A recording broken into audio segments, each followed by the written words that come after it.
ከልቧ የጠላችና እንደዚሁም ደግሞ እስከ መጨረሻው ለማጥፋት ደረጃ ለመሄድ የተዘጋጀች ነበረች። መጀመሪያ የተተዋወቅኳትም ወደ ባህር መጀመሪያ ሄጄ በነበረበት ጊዜ ነበር። ኒና ወደ እኔ ዘንድ የመጣችው ከጠረፏ ንግሥት ተልካ ነበር። ቶሎ ብለንም ሄድን። እዚያም ስንደርስ ከአጥቢያ ኮከብ ከሉሲፈር ጋር ስብሰባ ሊኖረን እንደሆነ አወቅኩ።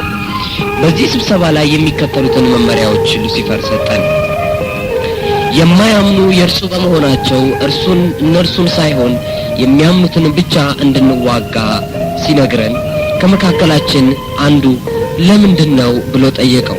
እርሱም ሲመልስ ማንም ክርስቲያን ወደዚያ ስፍራ እንዳይገባ ስለማይፈለግ እንደሆነ መለሰልን። ሰይጣን እግዚአብሔር በትዕቢት ምክንያት ከዚያ ቦታ እንዳስወጣው መንግሥተ ሰማያትን በስም አይጠራው፣ እንዲያው ብቻ ያ ቦታ ነው የሚለው። በተጨማሪም ደግሞ ማንንም ፈሪሳዊ የአምልኮ መልክ ያላቸውን ኃይሉን ግን የካዱትን እንዳንዋጋ አዘዘን።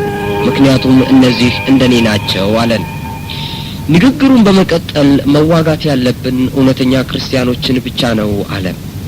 ጊዜውም የቀረበ በመሆኑ ማንም ክርስቲያን ወደዚያ ስፍራ እንዳይገባ ከምንም ጊዜ በበለጠ እንድንዋጋ ነገረን።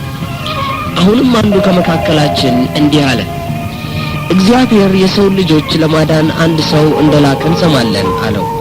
ሰይጣንም ማን ነው እሱ አለ። አንዱም አባል ኢየሱስ ነው ብሎ መለሰ። በዚህ ጊዜ ሁላችንን እጅግ እስኪያስደንቀን ድረስ አጥቢያ ኮከብ ወይም ሉሲፈር ከወንበሩ ላይ ከተቀመጠበት ወደቀ። በሰውየውም ላይ በመጮህ ሁለተኛ ያንን ስም በሕይወት ለመኖር ከፈለክ በምንም የእኛ ስብሰባ ላይ እንዳትጠራው አለው። እውነት ነው፣ በኢየሱስ ክርስቶስ ስም ጉልበት ሁሉ ይንበረከካል፣ ሉሲፈርም ጭምር። ከዚህ በኋላ ግን ሉሲፈር አጽናናን፣ ስለ ክርስቲያኖችም እንዳንጨነቅ ነገረን። እርሱ በቅርብ መጥቶ ዓለምን እንደሚገዛና እኛን መልእክተኞችንም መልካምን ስፍራ እንደሚሰጠን ከዓለም ጋር ያለን ጭንቃችን እንደሚያበቃ ገዢዎችም እንደሚያደርገን ነገረን። ንግግሩንም በመቀጠል የሰው ልጅ የሚያንጸባርቁና ሐሰተኛ ነገሮችን እንደመውደዱ መጠን እነዚህን ነገሮች እያመረትን በማውጣት የሰው ልጅ ለእግዚአብሔር ለአምላኩ ጊዜ እንዳይኖረው ቤተክርስቲያንንም በሚከተሉት ነገሮች እንደሚያጠፋ ገለጸልን። አንደኛው በገንዘብ፣ ሁለተኛም በሀብት፣ ሶስተኛም በሴቶች ነው። ከዚህ ንግግር በኋላ ስብሰባውን በተነው። ይህ ነበር እንግዲህ የመጀመሪያው ከሉሲፈር ጋር የነበረኝ ግንኙነቴ። ከዚህ በኋላ ግን ብዙ ሌሎች ስብሰባዎችን አድርገናል። ስንወጣም የጠረፏ ንግሥት ወደ ቤቷ ጋበዘችኝ። እዚያም የሰው አመድ ከሌሎች ነገሮች ጋር በመደባለቅ በእግሮቼ አጥንት ውስጥ ጨመረች። እነዚህ ነገሮች እያንዳንዳቸው የራሳቸው ሥራ አላቸው። በጣቴ ውስጥ የሚገኘው ድንጋይ ማንም ስለኔ የሚያስበውን እንዳውቅበት የሚረዳኝ ሲሆን፣ በቀኝ እጄ ውስጥ ያለው ደግሞ ማንኛውንም ነገር እንዳጠፋ ኃይል የሚሰጠኝ ነበር። በእግሮቼ ውስጥ የነበሩት ደግሞ በጣም ጠንካራና አደገኛ እንደሆን የሚያደርጉኝ ከመሆናቸውም ሌላ ወደ ሴት፣ ወደ አውሬ፣ ወደ ድመት፣ ወደ ወፍ እንድቀያየር የሚረዱኝ ነበሩ። ወደ ላብራቶሪዎችም ወሰደችኝና ቴሌስኮፕ፣ ቴሌቪዥን፣ ቪዲዮ ሰጠችኝ። እነዚህ ተራ ዕቃዎች አልነበሩም።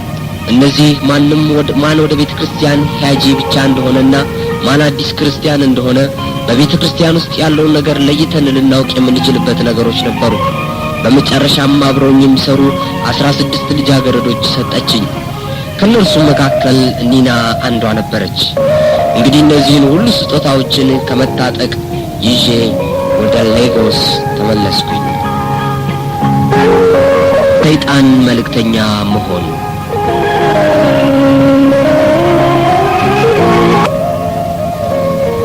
በልቤ ውስጥ ምንም የሰው ስሜት ወይም ርህራሄ አልነበረኝም። በስራ ላይ ተሰማራሁና ወዲያውኑ 5 ባለ 2 ፎቅ ቤቶች ደመሰስኩኝ።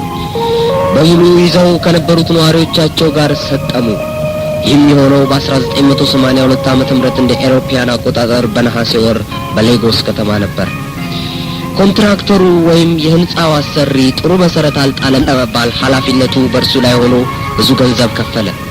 ዛሬ በዓለም ላይ ያሉት ጥፋቶች በሙሉ ሰው ሰራሽ አይደሉም። የዲያብሎስ ሥራ መስረቅ፣ መግደልና ማጥፋት ነው። ደግሜ ላለው ሰይጣን ምንም ነጻ ስጦታ የለውም። በመንገድና በመሳሰሉት አደጋዎች ለመፍጠር ወጣሁኝ። አንድ ልነግራችሁ የምፈልገው ያጋጠመኝ ነገር ስለ አንድ አዲስ ክርስቲያን ስለ ደህንነቱና ስለ ነጻ መውጣቱ ይመሰክር ስለነበረው ነው። ይህ ክርስቲያን በመናፍስቱ ዓለም በዚህ ሥራ ብዙ ጉዳትን ያስከተለብን ነበር። ስለዚህም በዓላማዬ ውስጥ አስገባሁት። አንድ ቀን በጣም ምቹ በሆነ አውቶቡስ ወደ ሌጎስ ይጓዝ ነበር። የሚሄደው ምስክርነት በመስጠት ቀጠሮ አድርጎ ነበር።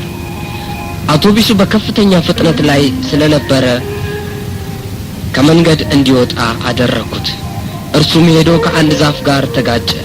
ሁሉም ተሳፋሪዎች ሲሞቱ ይህ አዲስ የተለወጠው ክርስቲያን ብቻ ተረፈ። አዳዳኑም ተአምራዊ ነበር። ምክንያቱም የወጣው በዕቃ መጫኛ በኩል ነበር። ሲወጣም እኔ ድኛለሁ እያለ ነበር። ምስክርነቱን እንዳይሰጥ ሞከርን፣ ነገር ግን ዓላማችን ከሸፈ። በቴሌቪዥን ውስጥ አዲስ የተለወጠን ክርስቲያን እናውቅበታለን። ስለዚህም አጥብቀን ወደ ኋላ እንዲመለስ እስከ መጨረሻው በመከታተል እንታገለዋለን። እስከ 6 ወር ድረስ ካልተሳካለን ያንን እናቆምና ወደ ስራውና ወደ ኑሮው ማሰናከል ደግሞ እንገባለን። ለምሳሌ እሷ ወይም እሱ በሚሰሩበት ስፍራ ከአለቃው በኩል ሁከት እንፈጥርበታለን። ቢቻልም ከስራ እንዲያባረረው እናደርጋለን። በዚህ ሁሉ ውስጥ ጸንቶ ከቆመ ግን እንተወዋለን። ነገር ግን ወደ ኋላ ከተመለሰ ዳግመኛ ለንስሐ ጊዜ እንዳይኖረው ወዲያውኑ እንገድለዋለን። ሉሲፈር እንኳን በስራ እጅግ እስኪኮራብኝና የጠንቋዮች አለቃ እስኪያደርገኝ ድረስ ብዙ ሕይወትን አጠፋሁ። አለቃ ከሆንኩኝ በኋላ ስብሰባ አደረግን። ይህንን ስብሰባ የተካፈልነው እንደ ወፎች፣ እንደ ድመቶችና እንደ እባቦች ሆነን ነበር። እነዚህ ፍጥረታት ለሚከተሉት ነገሮች የሚጠቅሙ ናቸው። ለመናፍስት ጠሪዎች ወደ ወፎች መቀየር የበለጠ አደገኛ ያደርጋቸዋል። ለጠንቋዮች ወደ ድመት መቀየር መናፍስትንና ሰዎችን ለማነጋገር ይጠቅማቸዋል።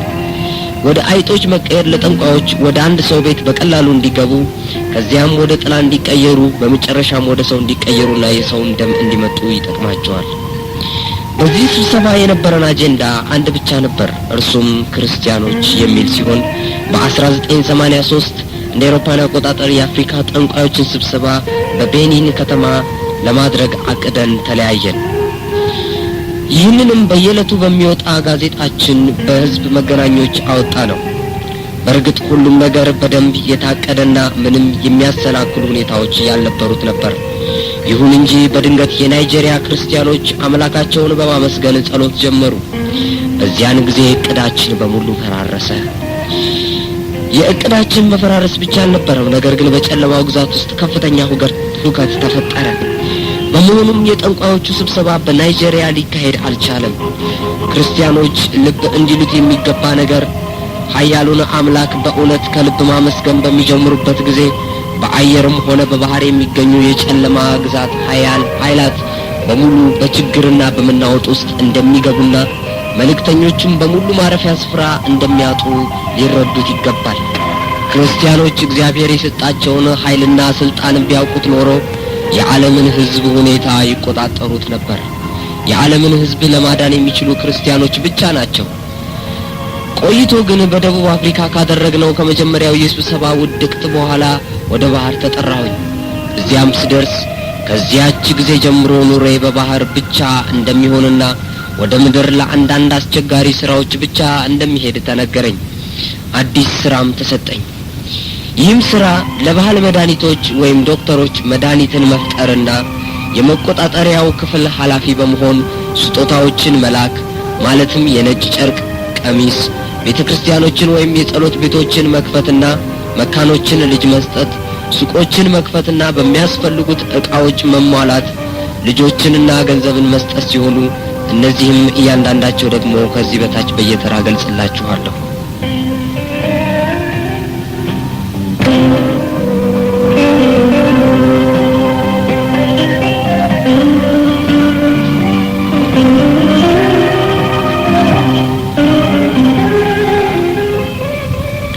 አንደኛ፣ የነጭ ጨርቅ ቀሚስ ቤተ ጸሎት። አንድ ሰው የጸሎት ቤት እንዲከፍትና ፈውሶችን ማድረግ እንዲችል ፈልጎ ወደኛ ሲመጣ የሚከተሉትን ሁኔታዎች እንዲያሟላ ይደረጋል። አንደኛ፣ በየዓመቱ 1 ወይም 2 ነፍሶችን ሊሰጠን ይስማማል። ሁለተኛ በጸሎት ቤት ውስጥ በሚሰራው ስራ አንድ ደረጃ ላይ ሲደርስ ወደኛ ህብረተሰብ እንዲገባ ይደረጋል። ሶስተኛ ደግሞ ማንም አባል ወደ ጸሎት ክፍል ሲመጣ ጫማ እንዲያደርግ የማይፈቀድለት ይሆናል። እነዚህን ሁኔታዎችን ሲቀበል የሚከተሉትን ነገሮች በማሰሮ ውስጥ ተደርጎ ይሰጡታል። ነጫጭ ጠጠሮች፣ የሰው አጽሞች፣ የሰው ደምና የባህል መድኃኒቶች ናቸው። ይህንን ማሰሮ በውስጡ ካሉት ነገሮች ጋር በሙሉ በቤተ ጸሎቱ ፊት ለፊት እንዲቀብረውና መስቀሉ ብቻ እንዲታይ ነገር ግን ማሰሮ እንዳይታይ በመጠንቀቅ በላዩ ላይ መስቀል እንዲተከል ይደረጋል። ሙላት መናፍስት ሳያቋርጡ የተለያየ ውሃ በዚያ መሙላት እንዲቀጥሉ እንዲዘጋጅ ይደረጋል። ይህ ውሃ ቅዱስ ውሃ እያሉ ሲጠሩት የምትሰሙት ጠበል የሚባለው ነው። ብዙ ሰዎች በክፉ መንፈስ በሚጨነቁበት ጊዜ ወደ እነዚያ ነቢያቶች ወይም ቄሶች እንዲያወጡላቸው ይሄዳሉ። እውነቱ ግን ተጨማሪ አጋንንቶችን በእነርሱ ውስጥ መጨመር ነው። ዲያብሎስን ያስወጣውምና ነው። ቄሶቹ የሚሰሩት ስራ ለአባሉ መጸለይና ለእርሷ ወይም ለእርሱ በቤት ውስጥ እንዲያስቀምጠው ቀይ ጨርቅ መስጠት ሲሆን ሁልጊዜ ሲጸልይም ሻማዎችን በማንደድ ዕጣኖችን በማጨስ እንዲጠቀም ግለሰቡን መምከር ነው። በዚህም ድርጊት ሰውየው ወደ ቤቱ እኛን ይጠራናል። አንዳንድ ጊዜ አባሉ ፍየልና የመሳሰሉትን ለመስዋዕት እንዲያቀርብ ይደረጋል። እነዚህ መስዋዕቶች የሚደረጉት ሰውየውን መተን እንድናድነው ለኛ ነው። ቄሱ የመፈወስ ወይም የማዳን ኃይል ግን የለውም።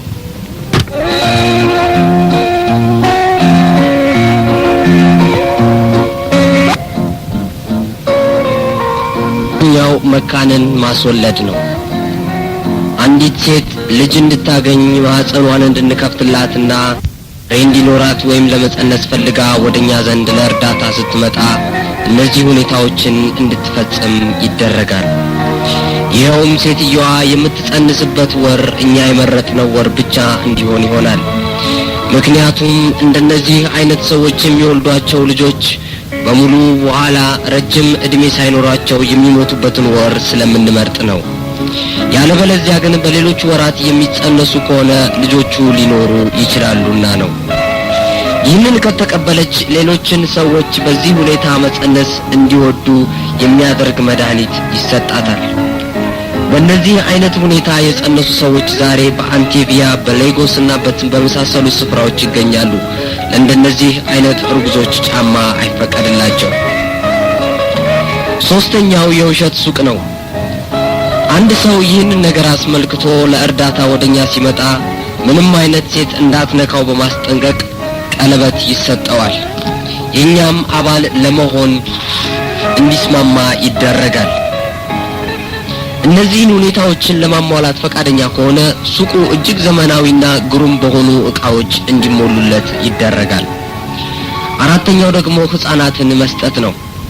አንዲት መካን ሴት ወደ ባህል መድኃኒት ሄዳ ችግሯን ከተናገረች በኋላ የሚከተሉትን ነገሮች እንድታመጣ ትጠይቃለች። ነጭ ዶሮ፣ ፍየል፣ አመድና የሕፃን መጠቅለያ ናቸው። ከዚያ በኋላ እንድትሄድ ይነገራትና እሷ በሌለችበት ባለመድኃኒቱ እነዚህን ነገሮች ወደኛ ያመጣል። እኛም አሁን በቃል መግለጽ የሚያስቸግሩኝን ነገር ግን የሰው አመድ ያለበትን በመደባለቅ እንሰጠዋለን።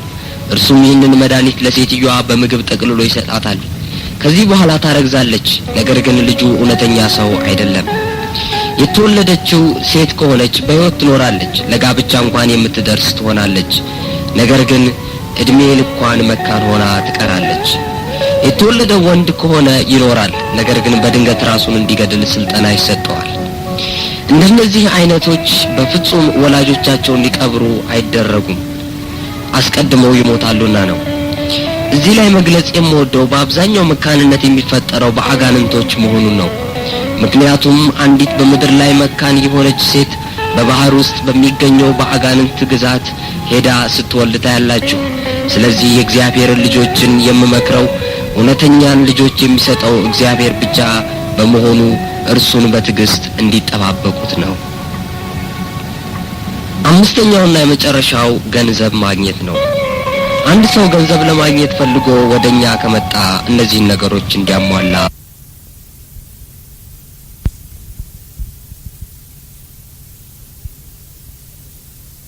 አይደረጉም። አስቀድመው ይሞታሉና ነው። እዚህ ላይ መግለጽ የምወደው በአብዛኛው መካንነት የሚፈጠረው በአጋንንቶች መሆኑን ነው። ምክንያቱም አንዲት በምድር ላይ መካን የሆነች ሴት በባህር ውስጥ በሚገኘው በአጋንንት ግዛት ሄዳ ስትወልድ ታያላችሁ። ስለዚህ የእግዚአብሔር ልጆችን የምመክረው እውነተኛን ልጆች የሚሰጠው እግዚአብሔር ብቻ በመሆኑ እርሱን በትዕግስት እንዲጠባበቁት ነው። አምስተኛውና የመጨረሻው ገንዘብ ማግኘት ነው። አንድ ሰው ገንዘብ ለማግኘት ፈልጎ ወደኛ ከመጣ እነዚህን ነገሮች እንዲያሟላ ይደረጋል። ከሰውነቱ አንዱን ክፍል እንዲሰጠን ይደረጋል። ወይም ቤተሰብ ካለው ወንድ ልጁን እንዲያመጣ ይደረጋል። ብቻውን ከሆነ ታላቅ ወይም ታናሽ ወንድሙን እንዲያመጣልን ይደረጋል። የሚያመጣው ሰው ከአንድ ማህፀን የወጡ መሆን አለባቸው። እዚህ ላይ ቁም ነገሩ እንዲገደል የተፈለገው ሰው የሚገደልበት በሚከተለው አይነት ሁኔታ ነው። ለአምጪው ቀስት ወይም ጦር ከተሰጠው በኋላ ዘመዶቹ በሙሉ በመስታወት ውስጥ በምስል መልክ እንዲያልፉ ይደረጋል። አምጪው አሳልፎ የሚሰጠው ሰው በሚታይበት ጊዜ እንዲወጋው ይደረጋል።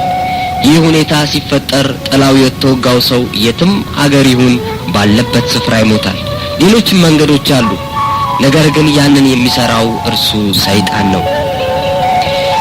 በየትኛውም ያገዳደል ዘዴ ይሁን የሟቹ ደም አሳልፎ በሰጠው ሰው ላይ ብቻ እንደሆነና ኃላፊነቱን ጉዳዩ እንዲወሰድ ይሆን ዘንድ ምስሉን አምጪው ራሱ እንዲወጋው በማድረግ ሰይጣን ይጠቀማል። አስታውሱ፣ ሰይጣን ምንም ነጻ ስጦታ የለውም።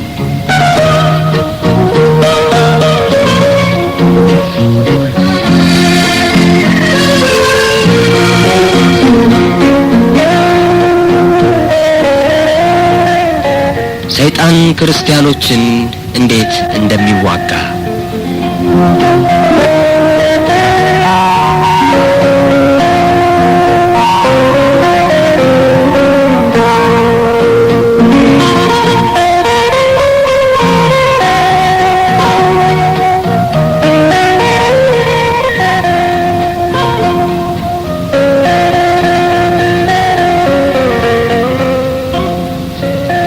መጋደላችን ከደምና ከስጋ ጋር አይደለምና ከአለቆችና ከስልጣናት ጋር ከዚህም ከጨለማ ዓለም ገዢዎች ጋር በሰማያዊው ስፍራ ካለ ከክፋት መንፈሳውያን ሰራዊት ጋር ነው እንጂ። ኤፌሶን 6 ከቁጥር 10 እስከ 12። ክርስቲያኖችን መዋጋት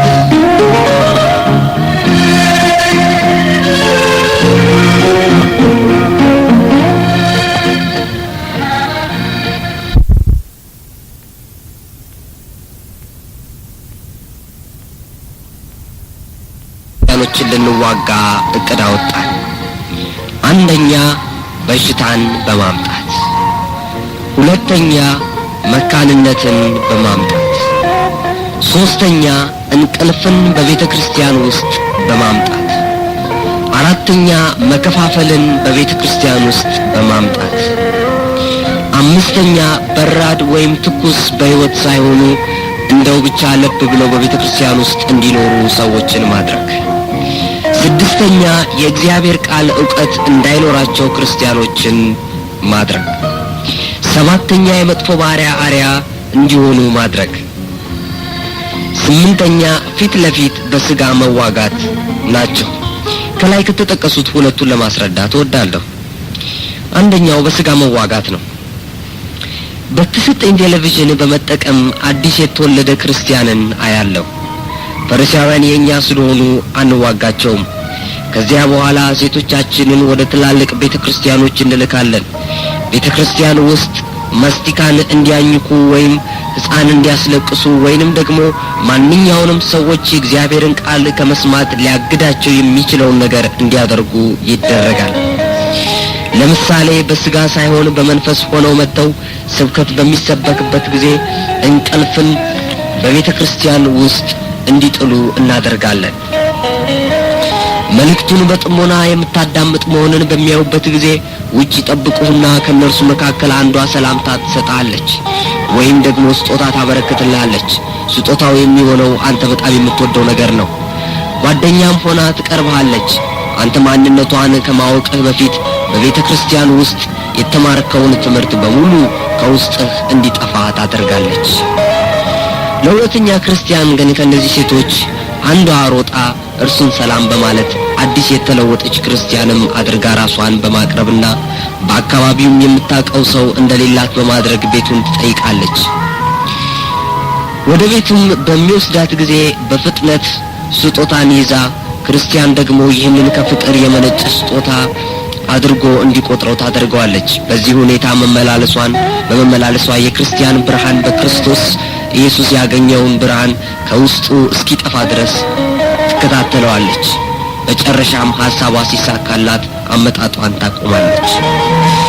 ሕይወት ባላቸው ቤተክርስቲያኖችና ህብረቶች ላይ የሚደረገው ሌላው ሥራ ደግሞ የሚከተለው ነው። ክርስቲያኖች የእግዚአብሔርን ቃል በማንበብና በማጥናት ተስፋ በማስቆረጥ በዚህም እግዚአብሔር የሰጣቸውን ስልጣንና ተስፋ እንዳያውቁ ማድረግ ነው። በታላላቅ መንፈሳዊ ስብሰባዎች ወይም ኮንፈረንሶች ላይ እነዚህ ሴቶቻችን ይላኩና አለመስማማትንና ጠብን እንዲፈጥሩ ይደረጋሉ።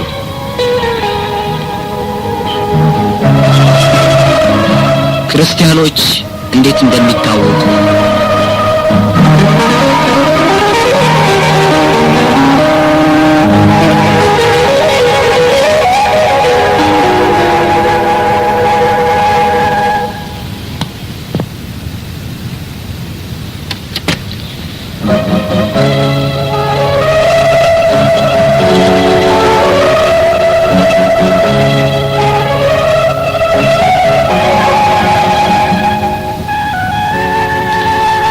የተወለደ ክርስቲያን ሁልጊዜ በሚይዘው መጽሐፍ ቅዱስ ወይንም በሚካፈልበት ብዙ ህብረቶች አይታወቅም። በመናፍስት ዓለም እነዚህ የሚታወቁት በልባቸው ውስጥ ብሩህ ሆኖ እንደሚያበራ ሻማ አይነት በሆነው ሁልጊዜ ያለማቋረጥ በሚበራው ብርሃን ወይንም ከአናታቸው በላይ ክብ ብርሃን ወይንም ደግሞ በዙሪያቸው ባለው የእሳት ቅጥር ነው። ክርስቲያን በሚራመድበት ጊዜ መላእክት አብረውት ሲራመዱ እናያለን። እነዚህም መላእክት አንዱ በቀኝ አንዱ በግራ አንዱም ከኋላ በመሆን ነው። በዚህ ምክንያት ወደ እርሷ ወይም ወደ እርሱ ለመጠጋት በፍጹም ያዳግተናል። ክርስቲያንን ልንጠጋው የምንችልበት አንድ ብቸኛ መንገድ ኃጢአት እንዲሰራ በማድረግና ቀዳዳዎችን በመፍጠር ነው።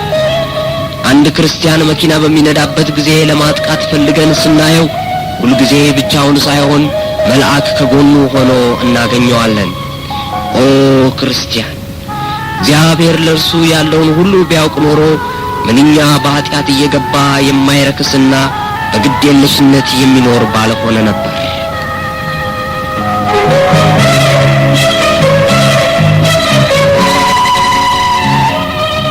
ክርስቲያኖችን ወደ ኋላ እንዲመለሱ ማድረግ